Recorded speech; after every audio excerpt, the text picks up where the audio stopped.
Welcome to another episode of Growth Hacker TV. I'm Bronson Taylor, and today I have Matt Wheeler with us. Matt, thanks for coming on the program.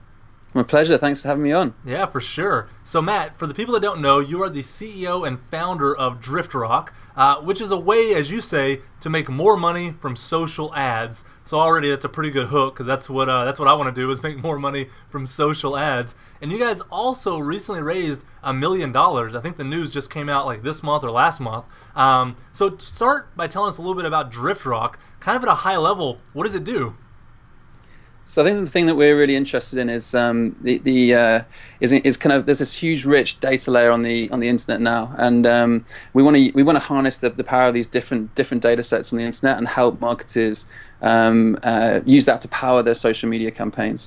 So to put that in context, it could be things like you could run ads based on the weather. So if it's raining in London, which it does all the time, you can run some ads targeting maybe a taxi company or travel. People trying to escape the country.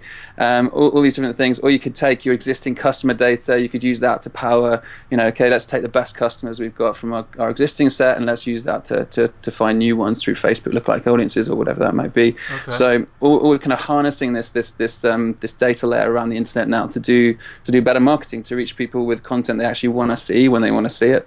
So our tools are really focused around that kind of stuff. Yeah. So it, kind of in the simplest terms, seems like you take data and turn them into insights. Is that a fair analysis?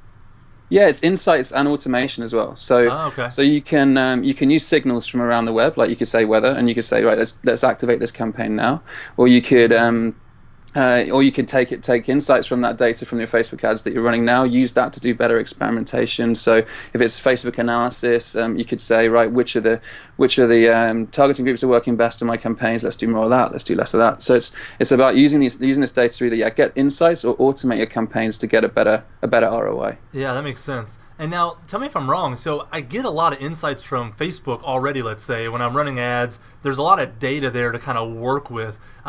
Is yours different because it's just different data you can pull in beyond what they give you? Or how do you really differentiate from kind of the basic Facebook power editor kind of stuff, So I mean, one of the things is I guess there's kind of two big problems we're solving, which is one is really quickly which ads are working, which ones are not, which Facebook isn't very good at doing. So really simple, better visualization of that data, but also then adding an extra layer of insights on top of that. So you could be running campaigns targeting 21 to 65-year-olds, all demographics, all that stuff, and we'll use Facebook's data breakdown stuff to pull that data out and say, for all the campaigns across all my stuff, 35 to 40-year-old females are working better than males, or 40 to 45-year-old males are working better than females, whatever it might be, and then you can use that to then do the next round of experiments with your campaigns. Okay, see, now normally on Facebook to do that, you would have two ads running, one for this age group, one for that age group, and then you kind of compare the conversion rates, compare the click-through rates. But you're actually grabbing that data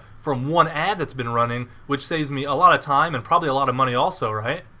Yeah, so I mean, Facebook has a data breakdown report, so you can pull that data, and what we're doing is aggregating all of that data breakdown stuff from each campaign, and we're adding a cost per acquisition, a conversion rate, all that stuff. So we're saying, across this group of campaigns or this one campaign, what was the cost per acquisition for the different demographic breakdowns within that campain. Yeah. And we do the same for creative as well. So we can say, we can pull all the data from all the ads, take all the images out of that stuff. We use image recognition to match up. This image is the same as this image, and then we can actually give you a cost per acquisition for each of the images across all your campaigns. Wow. And so if you're doing lots of different experiments all the time, what you want to know is these kind of images are working best. These images are working really badly. Let's take these out. Let's put more of these things in. Yeah. So it helps you evolve that experimentation. Yeah, so it seems like this really isn't a product for a newbie. This is kind of a product for someone who's a pro, who's looking for more insights, more visualizations, just able to run quicker in the direction they're already going. Is that fair? It's a bit of both. Like what we want to do is we want to add. We don't want marketers to have to be statisticians to use the product, right? Okay. We want to just say, connect this up. Let's give you some insights that you can action today. Get a better ROI from your campaigns. So we're adding a layer to it, which is a kind of auto audit tool. So we'll say, this ad set's impression share has dropped in the last day, and we'll actually just tell you that. You don't need to search through all this for all these tools to get that data out. And that's great for pro marketers because you can almost semi-automate your marketing from that. But also with that suggestion, we're going to have a bunch of education there. So why does it matter that your impression share is dropping, and what can you do to solve that problem? So that's kind of a common problem on Facebook, which is ad decay. So we'll have a bunch of ideas in there to help people. The newbies kind of take that data and do something interesting with it, and the pros can use that for their campaigns. Yeah, I gotcha. So if I go to your product now, if I kind of log in, do a Facebook Connect, it can just pull my ad data and start giving me those kind of insights. I don't have to set it up, take an hour and plug a bunch of things together. It just rips the data and figures out what I need to do. Yeah, that's it. We wanted to build a tool that, if you shouldn't need to do ad creation through our platform. We want it to be literally connected up, and we can start getting insights for you. So yeah, if you're using Power Editor on Facebook or another piece of software to do your ad creation, it'll work nicely alongside that. Yeah, absolutely. Before we started the interview, I said this, but I'll say it again for your sake now. I'm going to start using this. I'm going to try it. I haven't used it yet. I'm not a current customer. I hadn't heard of it really until until I was researching for the interview, and it's exactly what I want right now. So if the promise holds, if it works, I'm going to use this thing because it's exactly the kind of thing I'm looking for right now with my own Facebook ads. So I want to give it a go and see what happens. So awesome. As you kind of look at the big picture, because you've seen a lot with just social ads, you've seen a lot with Facebook, and I'm sure Twitter as well. What are some of the big kind of themed insights that you have? Like, these kinds of things generally work, these kinds of things generally don't. And I know it's always about testing for your particular product. I mean, that's the answer, obviously. But what insights do you have as the CEO of this kind of company that I just don't have access to, Yeah, I mean, that, to be honest, you kind of nailed it there with the experimentation. I mean, if you can experiment faster and better than anyone else, then you can get an edge over your competition. That's where you get the real wins. But I mean, there's things that we pick up along the way. There's if you haven't tried custom audiences and lookalikes on Facebook, then you're wasting money. We have an e-commerce client who, we initially set up a lookalike ad for their stuff, back in kind of October last year. We've done 6 months of optimization, trying different targeting, and we still can't beat the performance of that campaign. So if you're not doing that, then get on that. And there's the newsfeed ads, the page post link ads. Facebook and Twitter are both realizing where the way to scale their advertising right now is through helping marketers drive stuff offsite. Yeah. And so now there's page post link ads which have got calls to action in there. If you put in a rich image, a good proposition in there, you can drive people off site for a good price. On Twitter, they just released website cards, so same deal. You've got an image, call to action. It's much more enticing for people to click off site. So so people are making this stuff work. It's like there's direct response performance marketing. That's not just something for AdWords now. It's worked really well for Facebook and Twitter as well. Yeah, no, that's great. So let me ask you, you mentioned the newsfeed ads. I actually have some specific questions about kind of Facebook and Twitter, and these are just my questions, so if other people find value, so be it. But these are things I'm wondering right now. So I'm running a lot of Facebook ads. I'm running a lot in the newsfeed because I just get more clicks in the newsfeed because I'm trying to get volume in a sense. And the problem is they're charging me for every click. They're charging me for comments. They're charging me for likes. I don't want to pay for comments, and I don't want to pay for likes. That's what I'm not going for those things. I'm going for direct website clicks. And so I'll put in a bid of 80 cents, but I'm paying $1.20 per website click. Am I doing something wrong? I mean, is there any way to get around that and just pay for what I want? And maybe it's a newbie mistake. I don't know. Well, so I mean, I guess there's a kind of a mindset which I like to talk about, and something that I kind of realized a few years back, which is that so all the auction sites, whether that's AdWords, Facebook, Twitter, all they care about is optimizing for a CPM. So how much they want to make the most money possible per 1,000 impressions, and so all their auction stuff revolves around that. So when you start thinking in that way, what you realize is actually, they want to create ads that are engaging, that you're going to get lots of clicks for. So you need to have that. You need to have that stuff in. And to be honest, like, you get a really high quality score on Facebook ads if you get loads of comments and if you get loads of clicks and likes and stuff. Even if it's it's not maybe your objective that you want, but it's it's actually in the if you try and steer away from that stuff too much, what you end up with is higher prices per click, because your quality score is going down, your prices are going up. So you need a bit of that, but also, the way to funnel that into a conversion that you actually care about. So, you're not going to pay for a click on an image or a like and a click on your link. You just pay for engagement. So that's so that's one thing. So what you want to do is, it's okay to get the comments. So in fact, it's great to get comments. You get incredibly, you get really low cost per acquisition when you start getting lots of comments on ads. Gotcha. But you also want to drive them into the thing that you care about. So make sure your image could have a something that says click here. And if you tell people, ready to try that actually. It's funny. Last night, me and my brother were talking about doing that. Give it a go. Like it works. Generally, if you tell people to do something on social, they tend to do it. If you say please retweet, they'll retweet it. Yeah. More often than not. Yeah. No. So, I'm going to try that. I'm going to put call to action in the image and just make it obvious. Like, I want you to click here, not below it, and all that stuff. And what's funny is, though, I think this other thing is happening. I think you're right. My quality score is high because of all the comments and the thumbs up and all those things. But at some point, I don't know where it is, but around 100 to 200 comments, 100 to 200 thumbs up, now people start doing it just because so many people have done it, and they're not even looking at it. They're literally just thumbing it up, and I can just see all my numbers go down. So by the time I got 1,000 thumbs up, I have to stop running the ad because my quality score is through the roof, but everyone's engaging in the exact wrong thing, and nobody's coming to the website. Right. So that's really interesting. I've not had that yet. Yeah. So there's a weird balance. I think there's some kind of there's some sort of curve there of, at some point there's a high quality score, and then at some point you gotta just stop running the ad because now everybody just social proofing it and doing it because they think they're supposed to. So, I mean, that sounds like there's a lot of reasons why your ads decay on Facebook, and that could be because people have seen it too much and they start clicking the cross, or like you say, maybe that's a good problem to have in a way. You get so many comments that people are starting to do it. That's the thing. But and at that point, the what you want to do is just know that it's happening, and if you know that it's happening, you can at that point you want to get that ad down and get a new one up as quick as possible.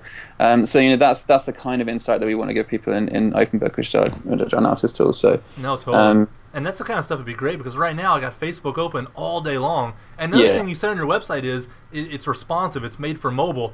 I am having to manage Facebook ads from my iPhone right now, and it's like torture.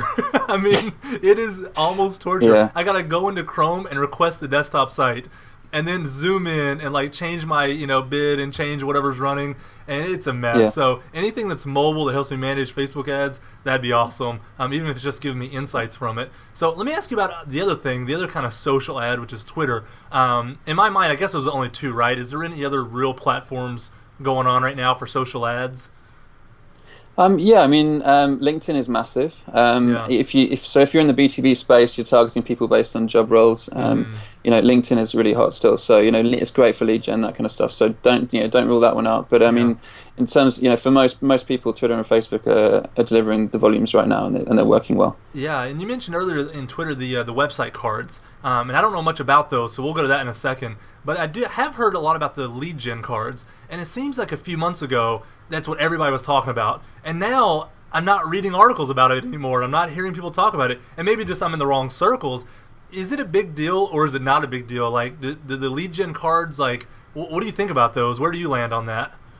So, I mean, so what Twitter's doing, I think I touched on it earlier as well, they realize that direct response is a really important part of their ad product offerings, and so website cards, lead gen cards, they're all based around delivering real conversions for advertisers. And lead gen cards, if you use them in the right way, they are awesome, and you can get really good quality, very high quality leads for a decent price. But it's they're fairly there's a lot of steps to set one up. And I think a lot of the mistakes that people make is they chuck up a Twitter lead. By the way, for those who don't know, it's basically an extension to the 140 characters where you've got a big call to action button on that tweet. Click that, the email address that you've signed up to with Twitter gets sent to the advertiser. So that's it's an awesome concept. You can do great lead gen campaigns from it. But the mistake most people are making is that goes into a a bucket on Twitter, you can download the CSV, and maybe you get back in touch with them 2 days later. But if it's like any lead gen, if you don't respond quickly, then it's a useless lead. It's pointless. So without meaning to push another product, we've got a tool that we can connect up as an endpoint to those lead cards, and then send back an auto response email to that customer in real time. And at that point, you can start doing some really interesting stuff, like click here to download this ebook or this white paper, or click here to get in touch with our sales team. And then at that point, you can fire back an email at that point with the ebook or with a note saying we'll be in touch shortly. And then fire that off to the sales team in real time. Yeah. And so, I think if you're just generating leads for the sake of it and not kind of converting down the funnel, then they're useless. Yeah. So I think and there is a lot of steps to set one of these up, and there's a lot of experimentation to get it to work. You need to be optimizing the tweet copy from the promoted tweet, the lead card image, and the call to action and stuff like that. So there's a few moving parts, but if you get that right, it's been really profitable for a lot of the companies that we've been working with. Yeah. Now tell me about the website cards. I really don't know much about them. So what is the website card as opposed to the lead gen card or some of the other ones? So it's basically a bit like a page post link ad on Facebook. So you've got what it's done is it's extended that tweet with that 140 character tweet with an image, which you can like you said, you can put a click here thing, and or any other incentives, make it look cool, make it look enticing. It's extra real estate for your ad, and a call to action that says read more, and you can click through. And that's all about driving people off site. Twitter is saying that the click-through rates from those ads off-site are much higher. You're getting a lower CPC for the stuff you're doing. So I wouldn't be surprised if Twitter lead cards and website cards are not the last card extensions you'll see on Twitter as they start to kind of help people deliver richer experiences within those tweets. Yeah. Do you have any insights on which is maybe better right now, the lead gen or the website cards? Is there one that's just still a little bit ahead because of maybe the ecosystem around it, or because of what we know about how to harness the power of it, or it depends on who's using them? Yeah, I mean the website cards are there's a little trick you can do if you in Twitter's search box, if you type in cards.twitter, you get to see all the tweets containing Twitter cards. So you get to see all the people advertising using Twitter cards and all the different ideas they're doing. So in that you can if you do that search now, you'll definitely see more website cards than you will lead gen cards. There's one trick on lead gen cards is when you click on that lead, if you're on the Twitter app, if you're on mobile, you generate the lead, your email just goes through to the advertiser, and then you get redirected through to a website landing page of the choice, and you can set that up in the campaigns. And so what's quite cool about that is you're kind of doing almost a combination of the two. So you're getting a nice big call to action from the lead gen card, but you're also getting them through to your website. So if you target mobile only, and you put in that redirect, you can start delivering people off site and getting an email just at the same time. And you're just paying for one kind of engagement though, right? And actually kind of getting both out of it. Exactly, exactly. And then you got a chance to follow up again with something, another response, an email or another email. That's invaluable. Exactly. Yeah, that's great. I like what you said too about the time. I don't think we realize sometimes that when you sign up for something, right then is when I want to get emailed about it, because I'm in the mode. Yeah. I'm in the mood to think about it and do more or whatever. And a few days goes by, I'm a different person. Like I don't even know about that product or care about it sometimes. Yeah. So following up when they're ready is really important. All right. So let me ask you some questions about kind of just advertising in general, right? It seems like the more I learn about growth, and I've done 130 something of these episodes now, maybe 140. I don't even know. A lot of them, right? And the more episodes I've done, the more I've learned about growth, the more convinced I am that for every, one company that does really well with inbound marketing or some channel like that, there's 10 companies you've never heard of that are just crushing it with paid advertising. Because it just seems like these companies that are not on the radar, because by, kind of by definition, an inbound company is on the radar. They're putting out content, you're hearing about them, all those things. But there's all these little companies. You're like, wait, how much revenue are you doing? Why don't I know about you? How are you getting your customers? Oh, you're buying it. Like, is that correct? I mean, is paid acquisition just this like untold hero of growth on the internet that we're not as enamored with as we should be? Yeah, I guess like for me, I'm biased. Like paid advertising for me is where I feel comfortable. I've been doing that for the last 10 years. But I think what's happening is it's a what's the best thing about paid ads is speed. You can fire up a campaign, you can get results in within the next 10 minutes, an hour. You can start seeing whether it's working or not. You can use that to test businesses. You can use it to test sending direct to landing pages and getting conversions from that. But also, I think what people underestimate is that all the kind of content marketers, inbound marketers, they're always talking about if you create great content and it's shareable and you put this growth hack in and this growth hack in, then you get the big numbers. It's true if you have an audience already.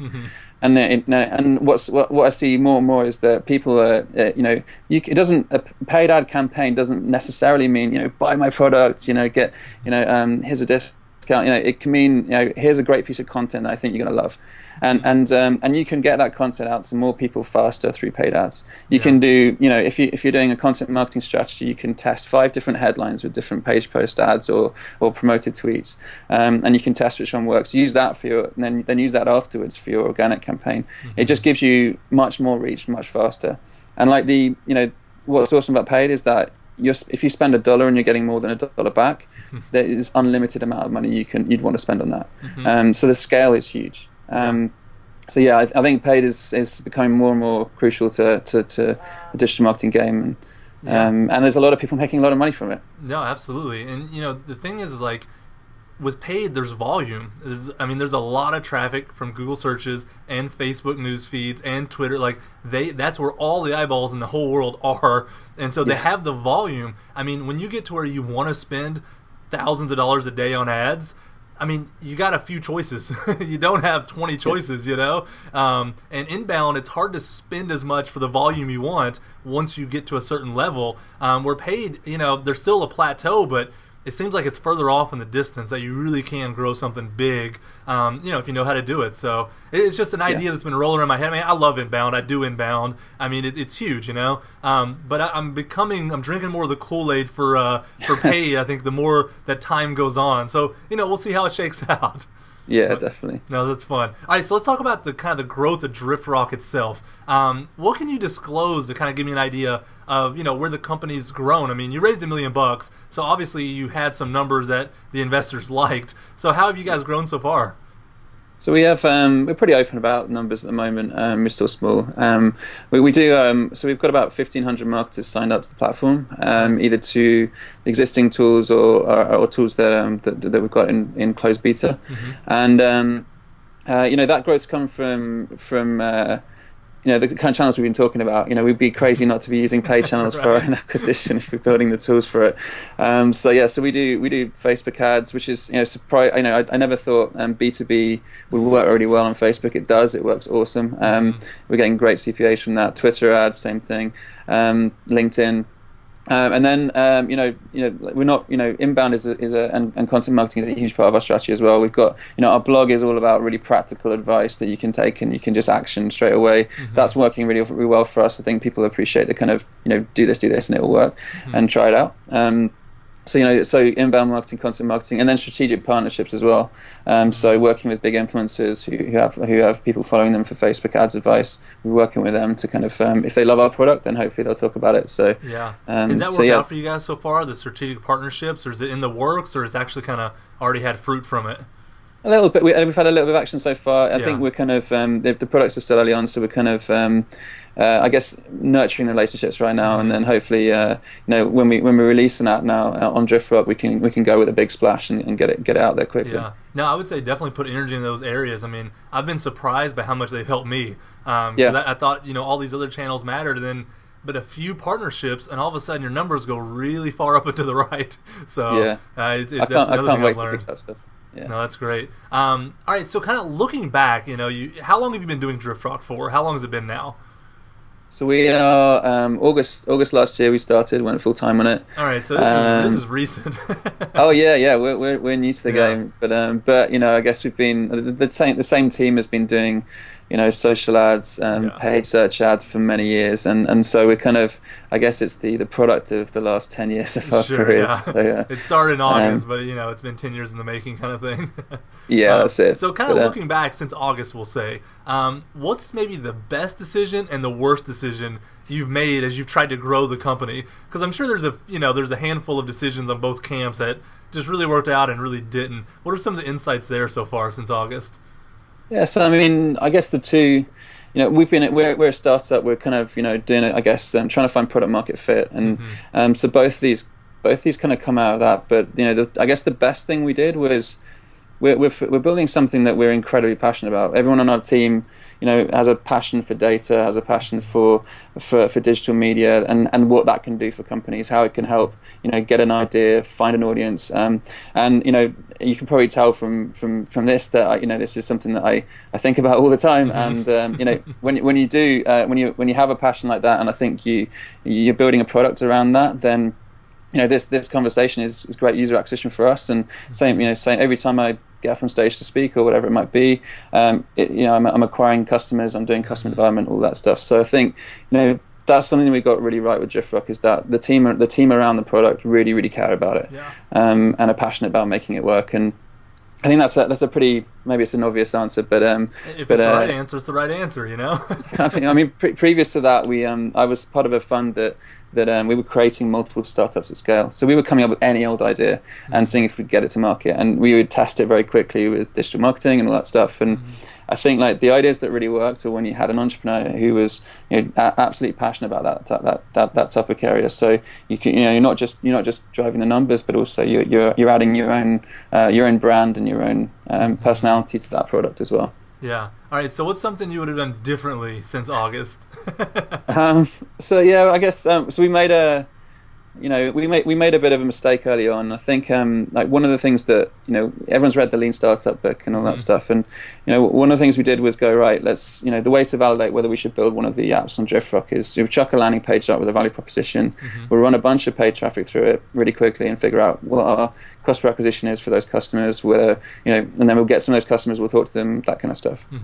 And we did this early for one of our products, which was the concept was an all-in-one dashboard for your marketing across all your different social and AdWords and all the different channels. And when you have that conversation with someone, every single person you talk to goes, that's amazing, and they're literally ripping our hands off to get hold of this product. And same with the landing page test. We've got amazing CPAs and stuff. And then what we realized, I think there's a great quote by J.M. Lenkin from SaaS. He writes on SaaS on Quora a lot, and he said, with SaaS, it's not you're not looking for a minimum viable product. You're looking for a minimum sellable product. And so you've got we were chucking up a landing page test, and everyone was saying, yeah, I'd love to get that product, and we're signing up. And so we were like, right, let's do 3 months development time on this product. So we built this thing, put it in front of people, and then realized pretty soon on that in order to replace Excel, which is a good way of grouping your marketing data together, we'd have to do 9 months, 12 months of development, and we'd have to make it ultra customizable and all this stuff. And so we just kind of, I think we went with we were trying to solve a problem people have, but what we weren't doing is a solution that actually added enough value for people to make a switch. And so now we've changed our product strategy to being more like we'll do that initial landing page test, but then we'll use those customers and work with them while we're building out the product. So we'll get them using it literally a week after we start building it, and then it shapes the product, it changes it, and then at some point you get this tipping point where people start, they can't live without your product anymore. And at that point, then you can scale it up and you can open it up to people. But just going off landing page numbers was a big mistake for us. Yeah, no, that's a massive insight right there. It's not about minimal viable product; it's about minimum sellable product. And for SaaS especially, that's a huge distinction. It's an important distinction, and I hope people really think about what you just said, because sometimes, you take a mousetrap, you take away one component, it doesn't work at all. You have to have the certain right number of components for it to function at even 1%. And sometimes SaaS is like that. There's a level where it doesn't work until it works 100%. And you just have to really know what your business is, because sometimes a landing page is all you need. Sometimes you need a whole lot more. So that's awesome. All right, so this has been awesome. Last question. What's the best advice you have for any startup that's trying to grow? So I think I mentioned it earlier as well.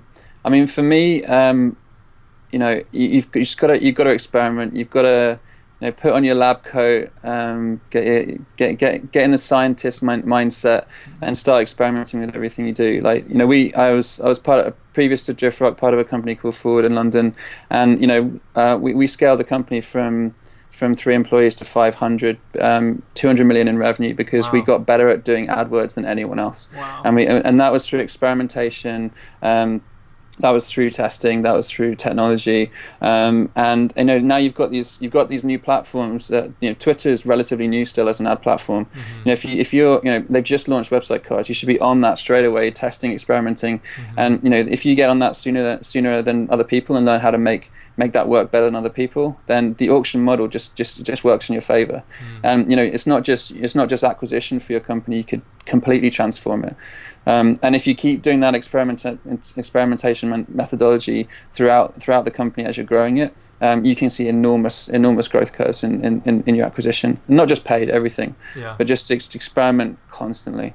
Yeah, that's awesome advice to end on. As soon as the interview's over, I think I want to run some Twitter website cards. And then tomorrow sometime I'm probably going to sign up for Driftrock and see what kind of data you got for me. And awesome. So I'm going to take your advice as quick as I can here. But again, Matt, thank you so much for coming on Growth Hacker TV. My pleasure. Cheers, Bronson.